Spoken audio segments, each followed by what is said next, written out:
What is happening, Bachis, Bachos and Babachis? Path here from Collective Growth. Today's video, I want to share with you something very intimate to me, and this is how I learned to believe in myself. Plenty more exciting stuff to come. We're starting right now. Okay, welcome back. Now, this is such a popular and crucial topic that I decided to give my 2 cents by sharing my own experiences. I mean, you're gonna have a very hard time achieving anything worthwhile if you don't have a good and a positive self-image built. In fact, most of the top performers that I know and that I look up to, I know that this is an area that they have really mastered this of self-confidence, self-esteem, and their own belief in themselves. I don't think there is a silver bullet to this, and if you're looking for like a quick fix, this video might not be for you. With these kind of things, it does take a lot of time for them to actually build up, but then again, it doesn't take that much time. So the first thing that actually helped me to start believing in myself was Stoicism. That's right. The most practical philosophies of them all, in my humble opinion.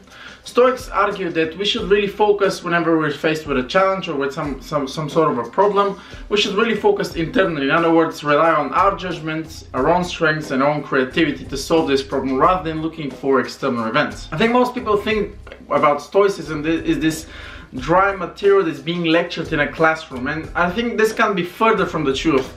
These are really timeless principles which have practical application and have been applied by both men and women for centuries, both on the battlefield and in personal life. I was reading a book called Meditations by Marcus Aurelius.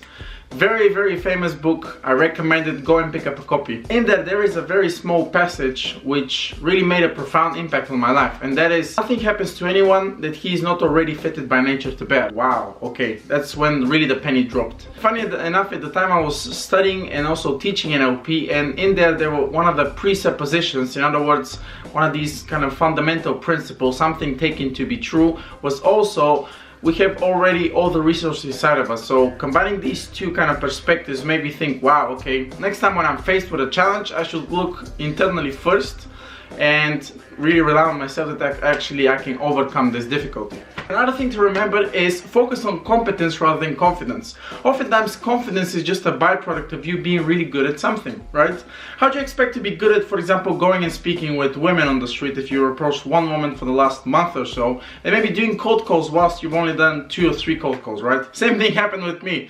I've naturally tried to focus on the process and becoming good at something rather than just expecting confidence and reading about it. That could help, but oftentimes it's actually you going out and doing and actually getting good at something rather than just reading books and thinking, yeah, please, I want to be confident, I want to be confident. That didn't really work for me. So actually focus on the process, focus on actually doing stuff, and then the confidence is gonna come, I guarantee it. Conditioning is key. Confidence is like a muscle. The more you train it, the better you become at it. Finally, before I review my secret weapon, I want to tell you about really start small and celebrate the small ones. I'll give you 2 examples from my own life. 2 years ago, when we started a property company, we were really hustling hard to get the first property to actually rent out. It took us maybe 4 months of a lot of cold calls, a lot of cold approaches, a lot of people actually rejecting us before we actually got to our first property, and then we really celebrated. That was a very small, almost like a symbolic win, but it really showed us that even 2 novices like myself and my business partner can actually do it, then everybody could do it. And we went out, we had a bit of alcohol, a bit of whiskey, and even we smoked some cigars. And that is just a reminder to actually keep those small wins at the forefront of your mind and wait for the actual accumulation effect where those small wins turns into big ones in the long term. Another example is last year when we started another business with a different business partner of mine, still a very good buddy, is e-commerce and actually getting our first sale. Actually, I want to show you a clip of what it looked like back then, and I gotta tell you, yes, we didn't celebrate the same day, but the day afterwards we went out and we really celebrated this small win.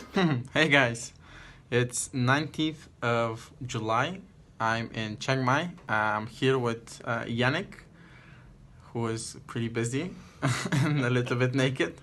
We just had our first sale on a store that we started.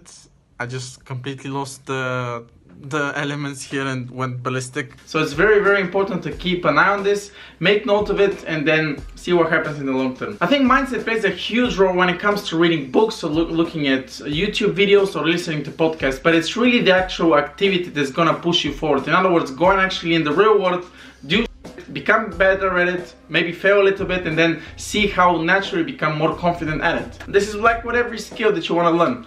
Finally, my secret weapon. As I said, this is going to be something very, very intimate that I share with you, so here goes nothing. What really helped me, besides those 3 points which I told you earlier, to really believe in myself, is basically I start putting a collection of different situations, different memories, moments where I actually stepped up and went outside of my comfort zone to actually crush something. The first thing I have to say is that I'm extremely privileged and honored, and a bit scared. And of course different small achievements which over time I was accumulating. And as you can see, this is part of it. It's something that really gives me a boost and a confidence when I'm, for example, in a position where I'm facing something that's outside of my comfort zone and I'm not 100% committed to actually stepping up and going and performing. The other thing is a collection again of different people throughout my life that said something positive as a result of a interchange or a conversation that we had, and also that's really made a profound difference in my life and also stuck with me. So why is this so helpful? All this kind of collection serves as a mental anchor. So every single time I'm faced with something difficult or seemingly outside of my comfort zone, I can refer back to it, read all these things, remember all the memories, like, oh wow, I actually stepped up. So it's the same thing here. So that actually gives me confidence to say, okay, let's step up and go and perform. You can do the same thing. I should preface this that yes, while this is very valuable and it's very important to actually write all these things down, it's actually the process of continuously doing things that actually is gonna keep you moving forward rather than just reading all these references that you put for yourself and mental anchors. So this is it. This is my secret weapon and how I learned to believe in myself. Let me know if all this makes sense. Leave a comment below if you have a question that you want to ask.